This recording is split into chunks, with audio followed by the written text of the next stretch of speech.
Olá, bem-vindo, bem-vinda à Luterana Floripa.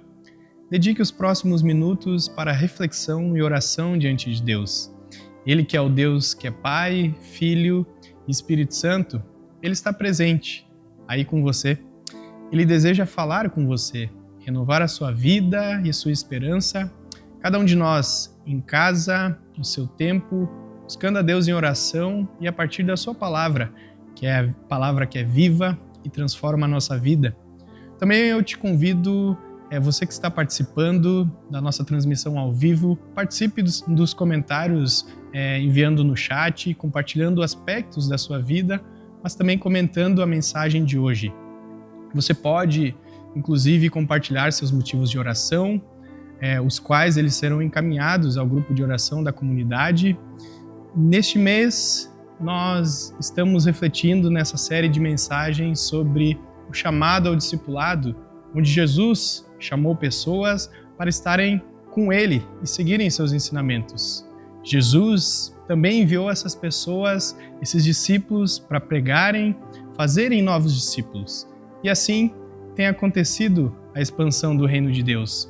Jesus também nos envia para proclamar o Evangelho com nossas atitudes em relação à sua criação. Ele é o mediador da obra criadora e o fundamento da existência de toda a criação. Ele é o princípio e anuncia o seu destino final. De que maneira você tem refletido, vivido esse relacionamento com Jesus, que também reflete no cuidado com a sua criação? Te convido a orarmos. Senhor Jesus, muito obrigado, Pai, porque Tu não só nos salvou, mas também nos chamou a fazermos discípulos, a caminharmos segundo a Tua vontade, os Teus ensinamentos. Também na nossa vida como discípulos e discípulas Teus, Senhor, nós somos chamados a também cuidar daquilo que Tu criastes, cuidar daquilo que o Senhor confiou a nós como Tua criação, não de uma maneira em que nós iremos degradar a Tua criação, mas sim de uma maneira em que nós podemos também Te glorificar, Te louvar a partir do nosso cuidado. Assim nós queremos pedir que o Senhor também esteja com cada um de nós nesse dia, nesse momento que nós teremos uma meditação na Tua Palavra. Assim nós pedimos em Teu nome, Jesus. Amém. Diariamente, nós também somos agraciados por Deus, com a Sua presença, com o Seu falar. Talvez nós nos distanciamos da Sua presença, acabamos colocando outras preocupações em nossas vidas e em determinados contextos, Deus não mais faz parte da nossa vida cotidiana. A Bíblia chama de ídolo tudo aquilo que nós colocamos acima de Deus, de pecado. Na primeira carta do apóstolo João, nós lemos: se afirmarmos que não temos pecado, enganamos a nós mesmos, e a verdade não está em nós. Se confessarmos os nossos pecados, Ele é fiel e justo para perdoar os nossos pecados e nos purificar de toda injustiça. Por isso, eu também quero te convidar para, nesse momento, nós termos um tempo de oração, tempo de confissão de pecados, onde nós podemos colocar diante de Deus tudo aquilo que temos colocado acima dele e, consequentemente, nos distanciado dele. Te convido a termos uma palavra de oração.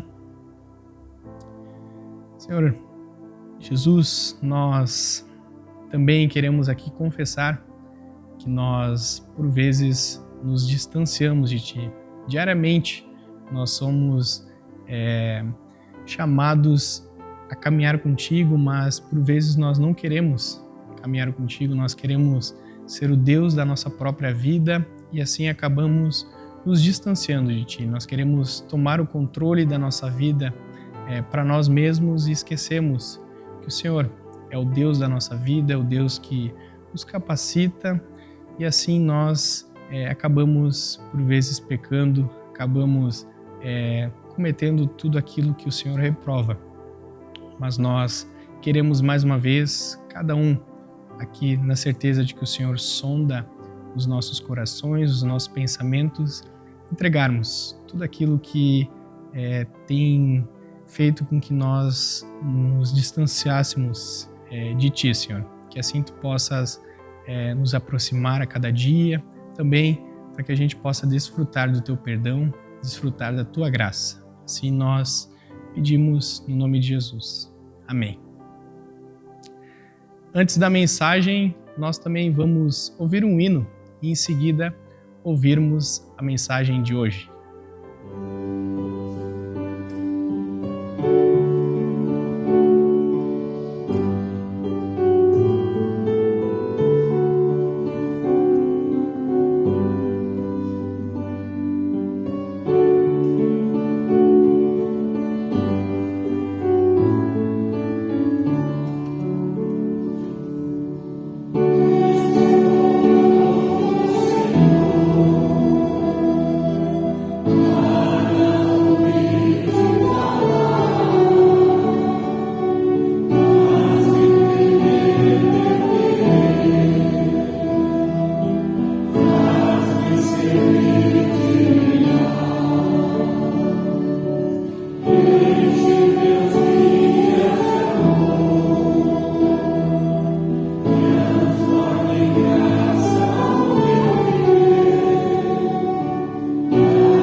Diariamente nós nos deparamos com notícias que antes não ouvíamos falar a respeito de incêndios florestais, desmatamento, mudanças climáticas, catástrofes, guerras por toda parte, pessoas perdendo a vida de forma brutal. Diante de cenários como este, nos questionamos o porquê isso tem acontecido. Por que Deus tem permitido com que tais coisas aconteçam? Se é que de fato Deus não intervém nesses acontecimentos. Hoje nós vivemos em um mundo onde os efeitos devastadores da exploração desenfreada dos recursos naturais, eles são cada vez mais evidentes. Mudanças climáticas, extinção de espécies, poluição ambiental são apenas alguns dos desafios que nós enfrentamos como resultado de nosso descuido com a criação perfeita de Deus. Bem como nós, como criaturas que foram criadas à imagem e semelhança de Deus, também fomos submetidos às consequências do pecado. Como cristãos, nós somos chamados a agir não apenas como consumidores, mas como administradores responsáveis da criação de Deus. Segundo dados do INPE, o Instituto Nacional de Pesquisas Espaciais, as temperaturas globais elas continuam a subir, sendo 2020 um dos anos mais quentes já registrados.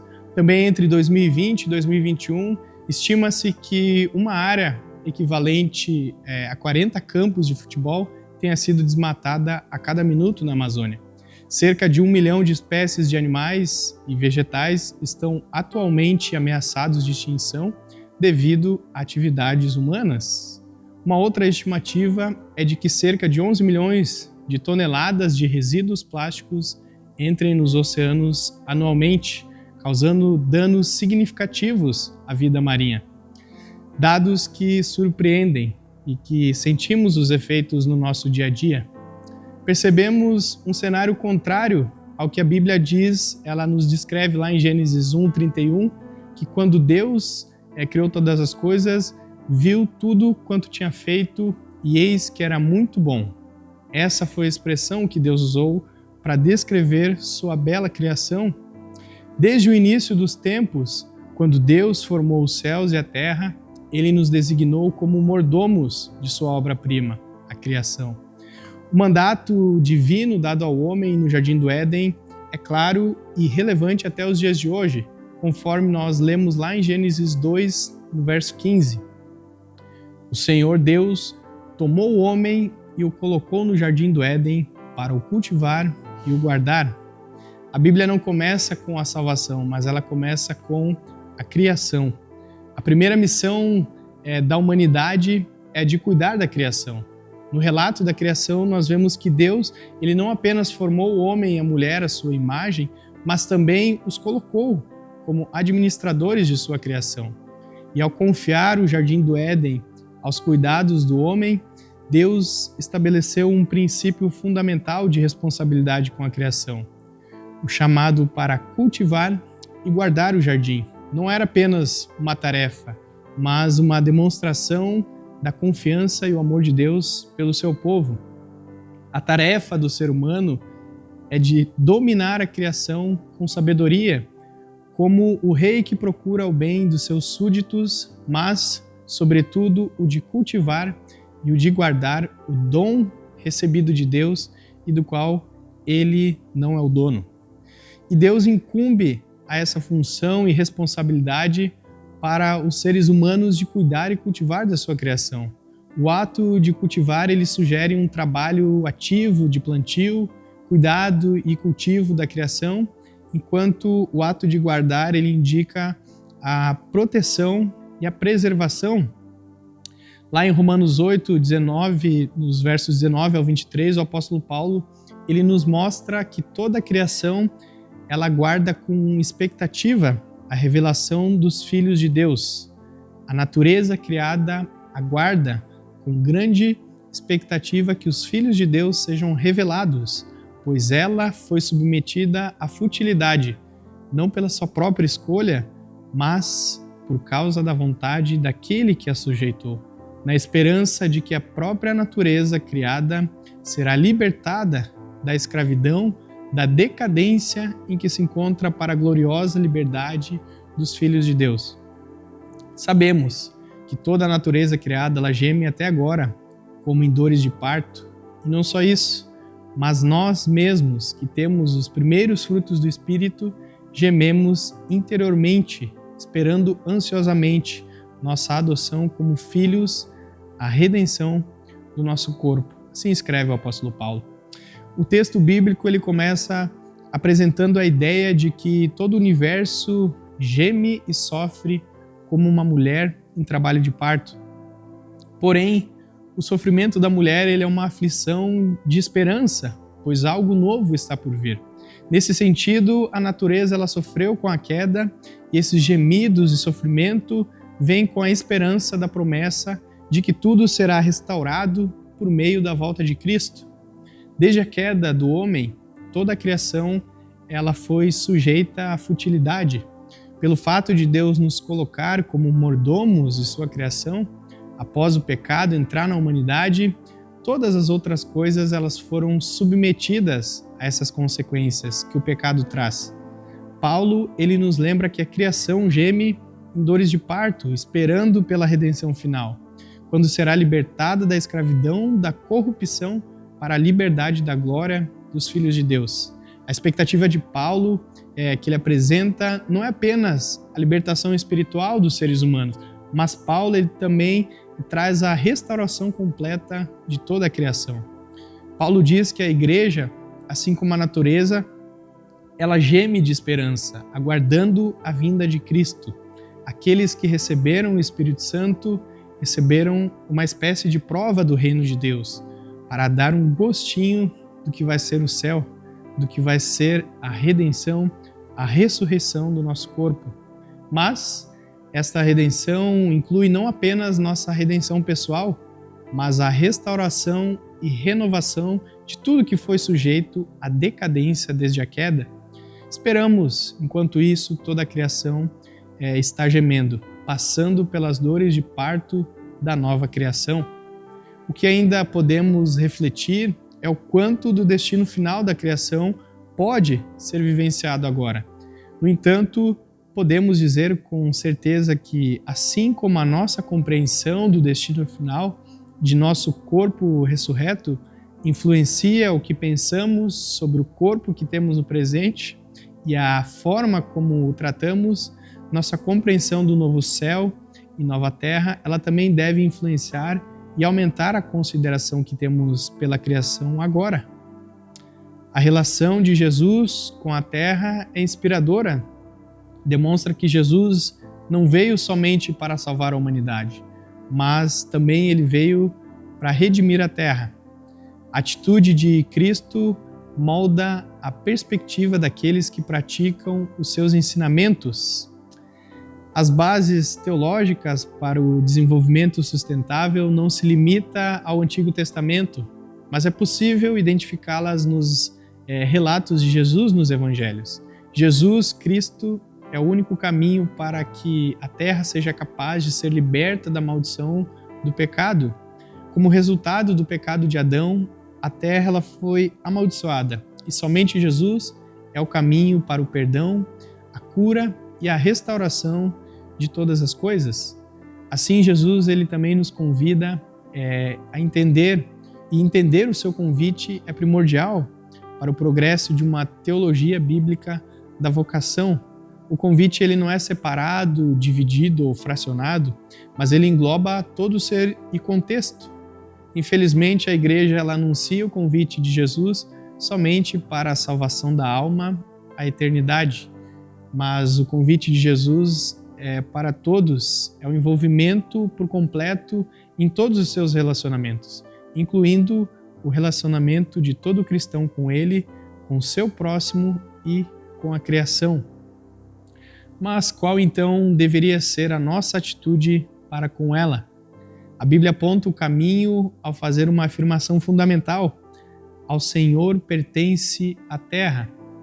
A afirmação de que ao Senhor pertence a terra, ela se complementa e não se contradiz, pois a terra pertence a Deus por causa da criação e a nós porque Deus assim nos colocou como cuidadores. Mas não significa que, ao delegá-la a nós, ele abdicou dos seus direitos sobre ela. Deus nos deu a responsabilidade de preservar e desenvolver a terra em seu favor. Mas como então devemos nos relacionar com a criação? Se lembrarmos que ela foi criada por Deus e delegada a nós, nós evitaremos dois extremos opostos e desenvolveremos um terceiro posicionamento e uma melhor relação com a natureza. Primeiro, que devemos evitar a divinização da natureza, ou seja, a compreensão cristã de que a natureza é criação e não criadora foi uma premissa a toda iniciativa científica e hoje é essencial para o desenvolvimento dos recursos da Terra. Nós respeitamos a natureza porque Deus a fez. Não a reverenciamos como se ela fosse o próprio Deus, mas também nós devemos evitar o extremo oposto, que é a exploração exaustiva da natureza. Não significa tratá-la com veneração, como se ela fosse Deus, nem tratá-la com arrogância, como se nós fôssemos Deus. E em segundo, é verdade que Deus ele comissionou a raça humana para dominar sobre a terra e sujeitá-la. Porém, seria impossível imaginar que aquele que criou a terra entregou-a a nós para que fosse destruída. O domínio que Deus deu para cada um de nós deve ser visto como uma mordomia responsável, não como um domínio destrutivo. E o terceiro relacionamento correto entre os seres humanos e a natureza é o de cooperação com Deus. Nós fazemos parte da criação e somos tão dependentes do Criador quanto todas as criaturas. Ele criou a terra, mas disse-nos para sujeitá-la. Ele plantou o jardim, mas colocou Adão nele para o cultivar e o guardar. Isso nós chamamos de mandato cultural, pois o que Deus nos deu foi a natureza e o que fazemos com ela é cultura. Não devemos apenas conservar o ambiente, mas também desenvolver seus recursos para o bem comum. Lutero ele trouxe uma perspectiva única sobre a relação do ser humano com a criação. Ele afirmou: Deus escreve o Evangelho não apenas nas páginas da Bíblia, mas também nas árvores, nas flores e nas nuvens do céu. Essa visão ela ecoa a responsabilidade cristã de ver a criação como um testemunho vivo do amor e do cuidado de Deus, e não como simples recursos a serem explorados sem consideração. E isso significa tomar decisões conscientes em relação ao nosso estilo de vida, consumo de recursos e apoio a políticas e práticas que promovam a sustentabilidade ambiental. Nosso compromisso com o cuidado da criação, ele não é apenas uma questão de preservação ambiental, mas uma expressão tangível de nosso amor a Deus e ao próximo. Não podemos dizer que amamos a Deus enquanto nós destruímos o que pertence a Ele. Proclamar o Evangelho que diz que Jesus é o Senhor é proclamar o Evangelho que inclui a criação, uma vez que o senhorio de Cristo é sobre toda a criação. Como criações redimidas em Cristo, não estamos a caminho da destruição, mas de um estado de renovação glorificada. Da mesma forma, a criação ela não está sendo precipitada em direção a um julgamento destrutivo, mas a uma renovação reconstrutiva. Tal amor pela criação de Deus exige que nos arrependamos da nossa contribuição na destruição, no desperdício e na poluição dos recursos da terra, bem como o consumismo indevido. Ao invés disso, nos comprometemos com urgente responsabilidade ecológica. O apóstolo Pedro escreve na sua segunda carta, no capítulo 3, mas nós, segundo a sua promessa, aguardamos novos céus e nova terra, nos quais habita a justiça. Olhando para o que tem acontecido em nossa volta, tudo que nos assusta e ao mesmo tempo desejamos uma realidade praticamente utópica, estas palavras do apóstolo Pedro nos recordam que a nossa esperança ela não está apenas na restauração espiritual e pessoal, mas na renovação completa de todas as coisas por meio do poder transformador de Deus. Também no relato de Apocalipse 21, nos versos 2, João ele escreve: "Vi a cidade santa, a nova Jerusalém, que descia do céu, da parte de Deus, preparada como uma noiva adornada para o seu marido." A criação termina como começou. Deus não nos ejeta da criação, Ele desce para habitar conosco em uma nova criação.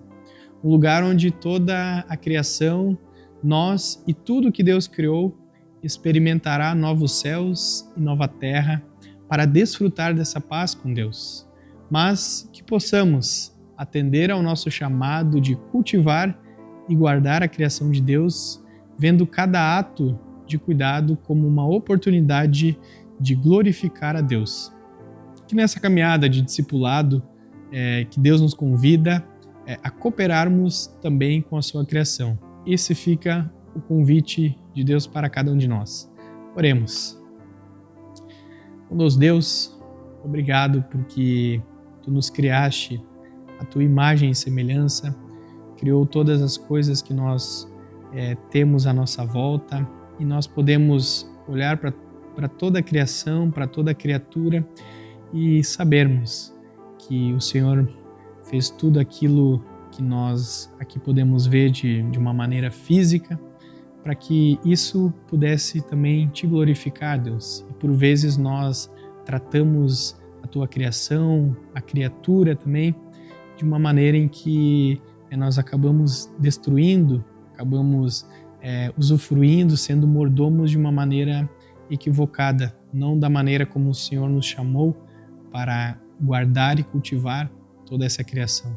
Que Tu possa, Senhor, nos capacitar, nos permitir com que nós possamos ser cooperadores da Tua criação, cooperadores como discípulos e discípulas que estão a Teu serviço, a Teu favor, fazendo com que a criação ela possa também resplandecer a Tua glória. Que assim o Senhor possa estar com cada um de nós, em nome de Jesus. Amém. Nós temos ainda alguns avisos sobre a campanha de inverno.